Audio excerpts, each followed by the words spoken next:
here with Arnaud Renoux. Yeah, well done. You're the founder of Scalelist, right? It's a done it for you lead generation agency. Is that correct? Yes, so I'm the founder of Scalelab, and I'm not really working anymore on Scalelab. We have somebody who operates on this. Scalelab was my first company with the same business partner, Youssef El-Khalioui. And right now I'm mostly focusing my time on Scalelist, which is our first SaaS, basically. Awesome. Yeah. Three topics for today. One topic is when I heard from Arnaud, I was like, who's this guy? I went on LinkedIn, 40,000 followers on LinkedIn. So that's I started with 200, I made it to 1,500 right now, 1,700, but 40,000, like how did he do it? That's like curiosity number one. Second topic we'll be talking is about list building and the role of very well researched lead lists in outbound campaigns. Uh, we'll discuss that. And finally, we'll just wrap it up, or just kind of the meat of this conversation is about Scalelist. It's Arnaud's new kind of a platform for extracting for lead list creation of LinkedIn Sales Navigator. So we'll be talking about all those three topics. And let's start with LinkedIn. How did you get to 40,000 followers? Why? What do you post? What's your inspiration, and how you don't kill yourself in the process, and what you're getting out of it? So like all those questions are in my head right now. Okay. So first of all, 40,000 followers, I mean, it seems like a big number, but it's not that huge. I know a lot of guys who have a lot more.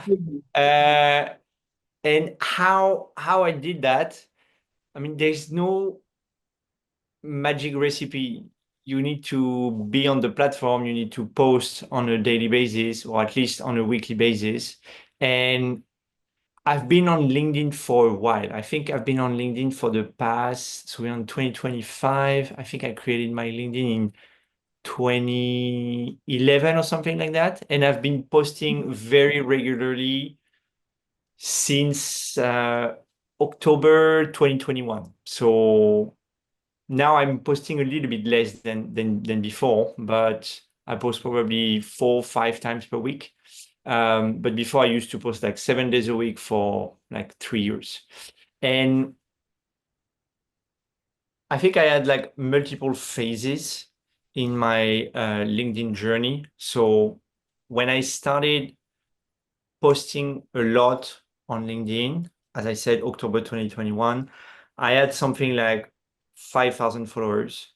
And then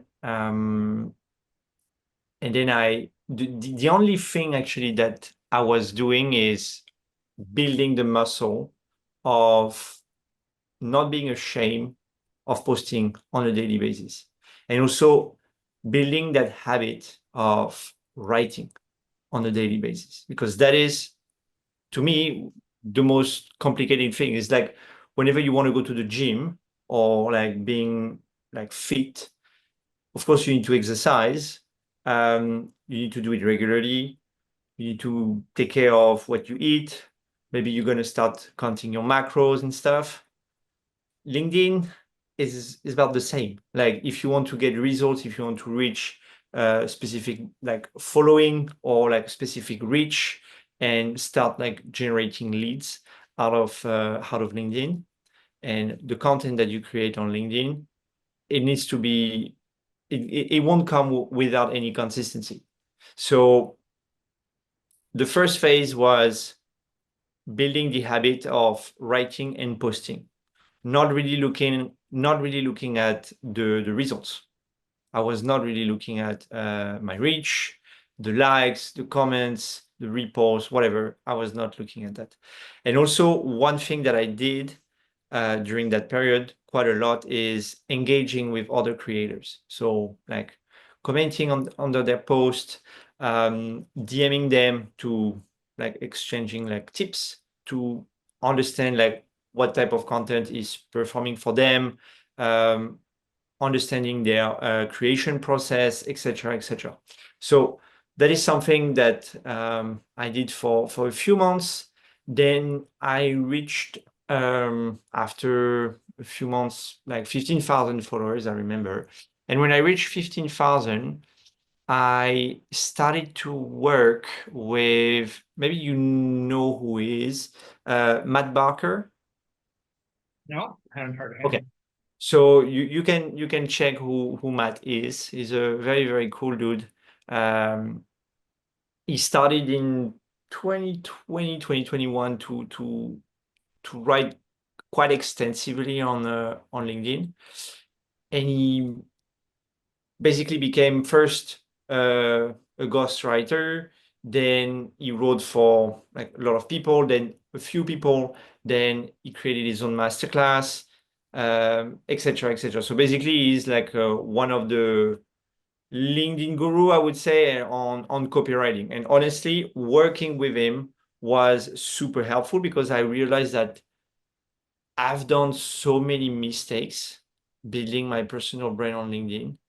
And without him, I mean, I would not have understood like those key elements to build a funnel through my LinkedIn personal brand. So to give you like a few tips on what we've worked on, because I worked with him for, I think, 7 or 8 months, something like that, maybe a little bit more, 8 to 9 months. And what we've worked on was, okay, what do I want to achieve with my LinkedIn? Is it to generate leads? Is it to build like an audience? Is it to provide value? Is it like the three things that I just mentioned combined? Yes, it was. I mean, it still is. So each post has a particular purpose. So for example, if you write a top of funnel, which is the type of post that is mostly related to you, your story, what you're living, what you are experimenting, this is usually what brings a lot of people. So it's the top of funnel. So that's what reach uh, more people than any other post that you can write for or about. Then you have the middle of funnel. Those middle of funnel are typically the how high do X, how to do Y. So it's like value that you share about your expertise to a specific niche. So it's, of course, middle of funnel, it's less people than the people on top of the funnel. So you address your message to less people. And then you have the bottom of funnel. Bottom of funnels are typically the success that you get with your clients. So let's say you work with a B2B SaaS with 50 people and above, and they give you like a wonderful review about using your software, then you're going to put that, you're going to actually highlight that comment, like you're going to take a screenshot, make a very nice, picture out of it for a LinkedIn post. And then you're going to say, okay, this is how, let's say, Andre, CEO of B2B SaaS in Kiev, is using Scalelist to do X, for example. And then you break down. I've got so many follow-up questions, but I want to stick to the schedule so we cover everything. But look, you just gave me like really powerful answer because I spent so much time thinking, what do I say? Where do I say? What people say? But what I've heard from you is the first thing, the cornerstone is regular posting, getting the habit of regular writing. Only after that, you start thinking of strategy, top of the funnel post, middle of the funnel post, and everything else. But you build that on the foundation of your daily habit of writing and posting, right? Exactly. So I have a schedule. So let's say Monday, I post, let's say, a top of funnel. Tuesday, I post a middle of funnel. Wednesday, I post a middle of funnel. Thursday, I post a top of funnel. And Friday, I post a bottom of funnel. So I give more value. It's like, I don't know if you have read the the book from Gary Vaynerchuk. I think the title is Jab, Jab, Jab. Yeah, What's it? I've heard the title. I've heard the title. Right, okay, I'll take you back to the Jab, points Jab, I Jab, still want to right have hook. answered. Uh, Jab, Jab, Tell Jab, me, right hook. what are you getting out of this? Because like obviously when I am as a business like startup founder, I don't know if I call myself startup founder, but whatever. Like people I talk, like my clients are startup founders. They are thinking, should I start marketing? Should I start direct outreach?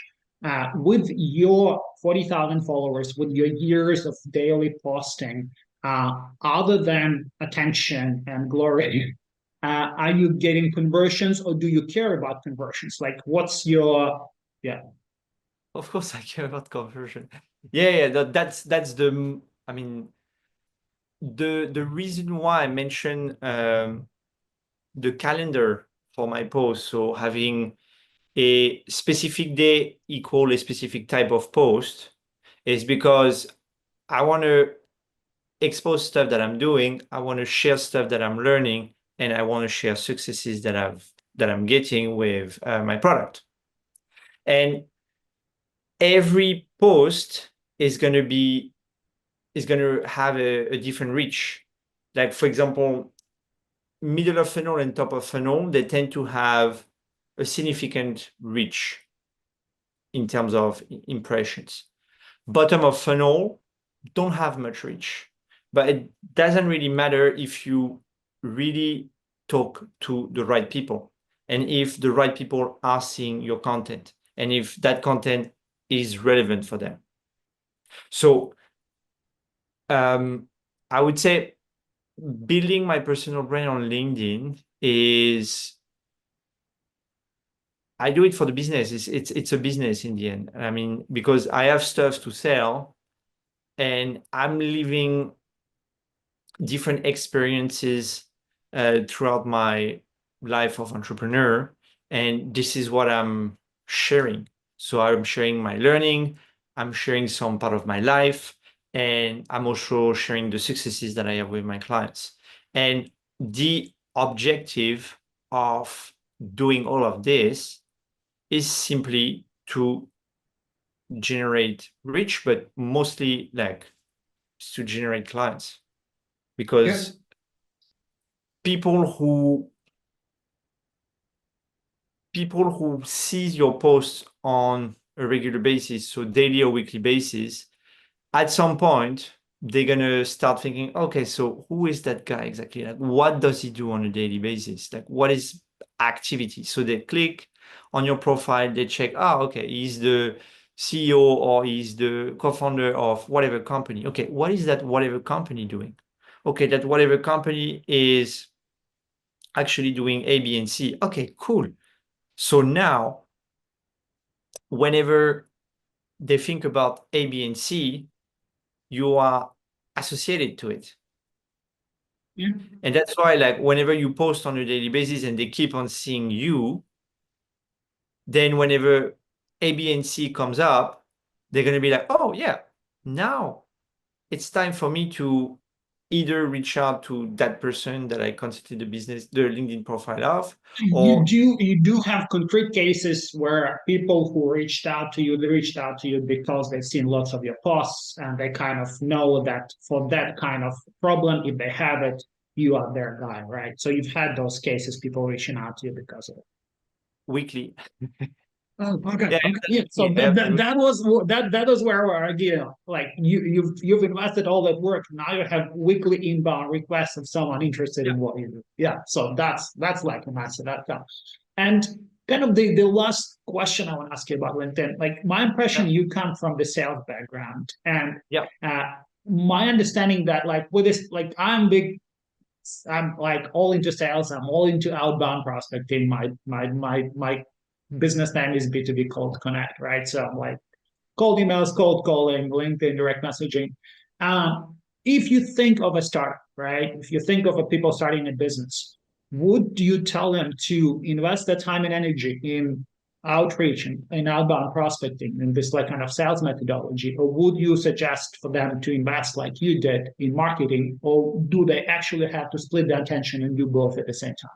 What's your thoughts on that? I would do both. I would do both Both. because if you think about it, let's say I'm the one starting my business and I want you as a client. If I start, I know that you are my ideal customer profile and buyer persona. You fit my perfect client. If right now, on the 15th of April, I connect with you on LinkedIn, I start posting content very regularly. You identify me, you see my content. In 3 weeks from now, I send you an email. I think it's going to be a lot easier for me to attract your attention because you've seen me, you've seen my content, you have identified who Arnaud Renoux is because of LinkedIn. Then if I just go and reach out to you without a very compelling approach, So content and cold outbound, they are complementary.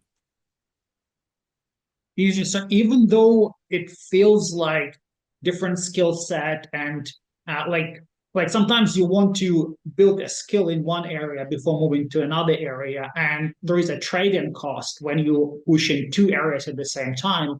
But you're saying it's still worth to push both areas, both marketing and direct outreach. So I'm gonna say something, and maybe people will disagree with me, but it doesn't matter. To me, the cold email, if you think about the structure of a post and the structure of an email, it's more or less the same. Like the structure of a LinkedIn post is like hook, value, call to action. Sure. The structure of an email is personalization, which is like you can consider this as a hook because you need to catch the attention of the person opening your email. Then you drop value, then you have a call to action. Makes sense. Yeah. So you're pretty much you just doing exactly the same thing, but just generating different things in the end. But like your core activity is that copywriting and attentions grabbing is just it's kind of goes okay. Makes sense. Makes sense. Yeah. Look, I want to jump to another topic because I promised you a certain time frame for today, and we already like getting over it. So next topic I want to talk about is list building and creating targeted, well-researched lead lists. So when I think of outbound prospecting, when I think of my clients, when I think of other people that what people do, I see like two opposite approaches. I see some people who just download 100,000 names of Apollo and then just like spray and pray and they get results. I also spoke to a client who's like, yeah, I created a list and it was just 10 companies. I'm like, how can you get results if you only have 10 companies that like for out of a market of probably like 2,000? Uh, so, uh, uh, so that idea of list building, I also think of list building as when I'm doing outreach, when I have a list that's well researched, it makes my job as a salesperson, as a business developer, so much easier. I know that each of these people want to hear from me. I'm going to add value. It's so much easier to reach out to them like bang, bang, bang, bang, bang, rather than just thinking like, should I reach out to this person or not? What should I tell them? If it's like uniform group, well-researched groups, I feel like that's like the cornerstone of outbound prospecting and lead generation. Like, and obviously your Scalelist platform fits really well into it. Like, how do you see what's in your idea? What's the how do you see list creation? So to me, list creation first starts with signals. So Okay. whenever you sell something, like let's say a service or a product, you need to be able to identify specific, like common patterns among your ideal customer. I mean, you need to identify like common patterns, and those patterns are going to help you to build your ideal customer profile and buyer persona. So, and mostly your ideal customer profile. So I'm going to give you some example. So let's say you sell a lead generation service, okay? So you sell cold outbound to other companies. One way to think about it is everyone need leads generation. And so I can technically do what some people still do, which is like spray and pray. And they basically build an account list, lead list, and they email everyone, which I don't recommend. And or you have the more strategic approach, which is, okay, if I'm selling a lead generation service, let's say I specialize in cold calling, so I sell cold calling services. Why not looking at all the companies with 50 employees or more, because first they have budget. I can check if they sell B2B, if they sell to B2B companies. So if they are B2B, I can also check the product and be like, okay, what would be the LTV for that possible product? Like you can guess, like the sales cycle. Is it like a long sales cycle? Is it a short sales cycle? Because the longer the sales cycle is, the more likely a company with a long sales cycle can benefit from cold calling, specifically if they are in B2B, because the value for the leads based on how much you're going to charge them is not going to be crazy expensive. Like let's say you charge them 5K per month and you're able to generate 20 leads on a monthly basis. If they close one and the value for one lead, like one contract is like 50K, like they get a return on investment pretty fast with you. So that's my point. Most of the time, like what I would recommend is understanding why your ideal customer profile is buying. Like, was it an increase in the team? Did they decrease the team? Did they raise money? Did they acquire a specific software? Did they acquire a company? I mean, I just give you 5 examples, but you have 50 of them. Yeah, And I absolutely agree. I just think like that's the kind of not even uh, cornerstone of sales, but that's the cornerstone of business, understanding who needs your product and everything else. exactly. But then when you reach out to someone who, I mean, you have, let's say you have experience with companies in B2B, 50 employees, and they have, let's say, 3 people sales teams, and you can see that they are hiring 1 additional salesperson or 2 additional salespersons. You can be, okay, those guys, they are growing, they are hiring salespeople. Those salespeople, they might not have a lot of time to do cold calling because most of the salespeople, they don't like to do cold calling or they don't know how to do cold calling. So you can reach out to them and say, hey, Andre, I noticed that you have 3 people in your sales team and that you are currently hiring 2 salespeople. I worked with company A. They had exactly the same sales team characteristics, so 3 salespeople, and they were hiring as well additional salespeople. In let's say 3 months, we got them X number of meetings, and now they got their ROI because they charge X, for example. Would you be against having a chat, or does that resonate with you, or would that make sense for you, etc., etc.? And then you, of course, you build your sequence and you build your follow-ups. But the approach that I just used, is based on your own company, is based on exactly the number of salespeople that you have and your hiring situation. It's not random. And that's, I think, what people appreciate when they receive an email, because it's for them. It's not for the 1,000 other people that could open that email as well. And that process, by the way, you can do it at scale. Like you don't have to manually do this. Like you can pretty much easily identify who has like 3 people in their sales team, and you can also identify who is also hiring specific salespeople, which means that you use the same approach for the same type of companies.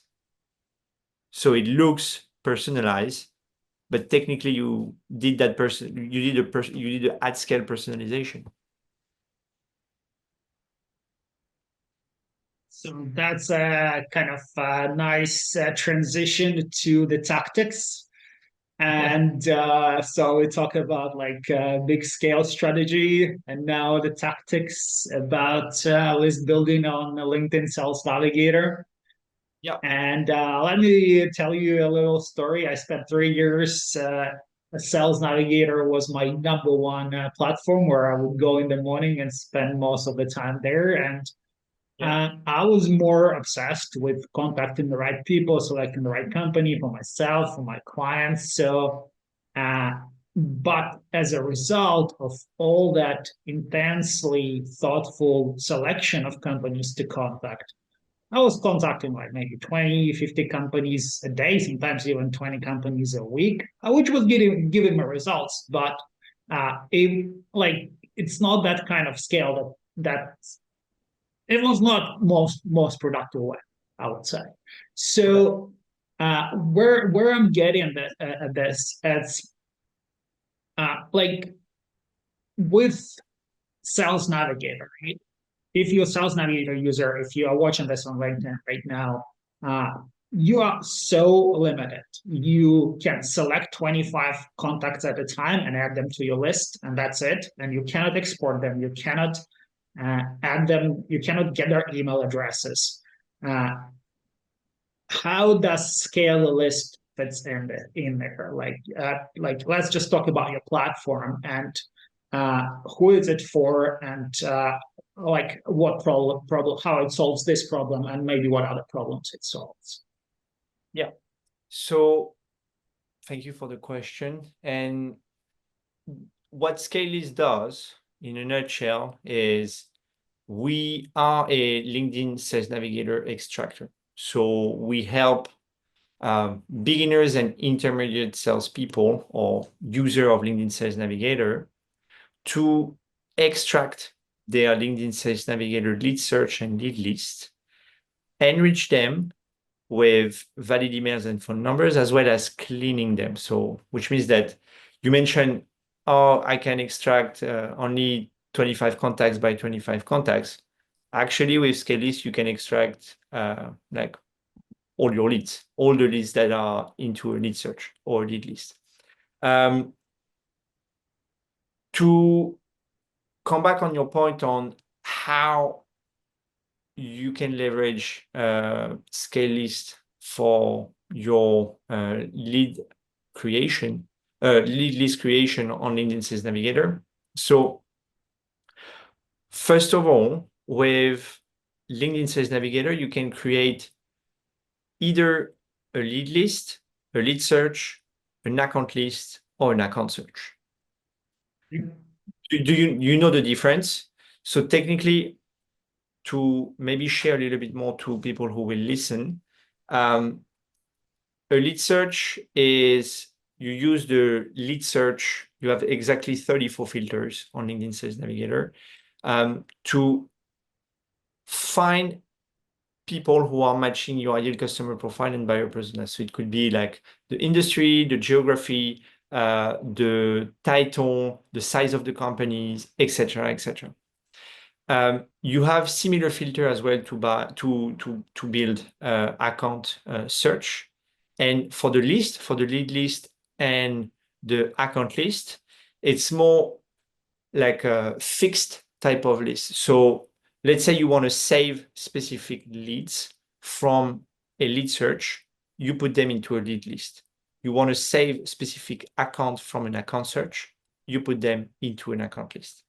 But those account list and lead list, they are fixed, they won't move, except if you add more leads or more accounts. However, an account search and a lead search, they are going to evolve with time if you save them. So if you save a lead search, or if you save an account search, you come back in 3 weeks from now or 2 weeks from now, you're going to be able to see additional people who join that lead search, or additional accounts that join that account search that are also matching the exact same filters that you kept and that you used in that lead search, or that lead or that account search. And the way we coming in to help beginners and intermediate user of LinkedIn Sales Navigator is we help them to extract that data. So if you, let's say, know who your ideal customer profile is, you're going to be able to use those filters. You're going to map them. You're going to see, oh, okay, I have, let's say, 2,000, 2,500 leads that I can target based on those specific criteria. I start saving that particular lead search. And then using Scalelist, I can easily export those 2,000 and 2,500 leads. And then I'm going to have my data clean. And in Scalelist, you can use what we call data enrichment. So enrich that information with valid emails and phone numbers. And then you're going to have a CSV with 15 different points of data, such as LinkedIn Sales Navigator URL, LinkedIn URL, first name, last name, all information about the company, and the emails and the phone numbers if you decide to enrich that data. And that's how you're going to be able to then take actions on the leads that you have extracted. Yeah, Does that answer your... the way I see the beauty of it is that the really thinking process, creating process is actually in setting up all those filters in LinkedIn Sales Navigator to zero in on your ideal customer profile. But if you don't have Scalelist, or if you don't have similar automation downstream, you've done all that creative work. You identify people who are ideal, but then what? Then you just like stuck. But if you have Scalelist, you just click the button. But if you don't have Scalelist, you just like, okay, now I have to transfer. Like I had a workflow where I had to 25 by 25 transfer into through ChatGPT, get their names. So like transfer them into a sheet, get to Apollo, get them Apollo enriched, then get emails verified, and only after that I can plug it into instantly your other platform and start my outreach campaign. But uh, with what you just described right now, once that thinking creative work is done, then you just click the button. Exactly. You click on export leads and it extracts the data. And then you are like, you're done. Yeah. So that's the beauty. And just thinking of how much time I've spent on doing that work that right now can be automated. So yeah, maybe my business would have been much bigger by now, right? And you can still go back, huh? You can still go back and try again. Yeah. Okay. Let's wrap this up. I just wanted to finish it with the message to those guys and girls who got themselves Sales Navigator but not using downstream automation. What's the message? Go try it. Go do it right now. Don't waste 3 years of your time. Like what's? Now, first of all, I mean, LinkedIn Sales Navigator is not super. I mean, it's not that difficult to use, but I would say it has not been updated for a few years now. I don't think it has been updated much since I started using it in 2018. So first thing I would do is check our YouTube channel. So we have a Scalelist YouTube channel where we have documented most of the LinkedIn Sales Navigator use cases. So all the things that you can do with LinkedIn Sales Navigator, all the best practices, like workflow that you can build as well. We documented this through probably 60 plus videos. And before doing anything fancy, or before like even having a software to export that data, have clarity on who your ideal customer profile and buyer persona is, learn how to map it into LinkedIn Sales Navigator through an account search or an account list or even both, and then maybe start extracting it. But first, understand, play with Sales Navigator, map your ICP and buyer persona correctly, and then you see. That's my message. Awesome. Let's finish it there. Thank you so much. Thanks, Arnaud. Thank you so much.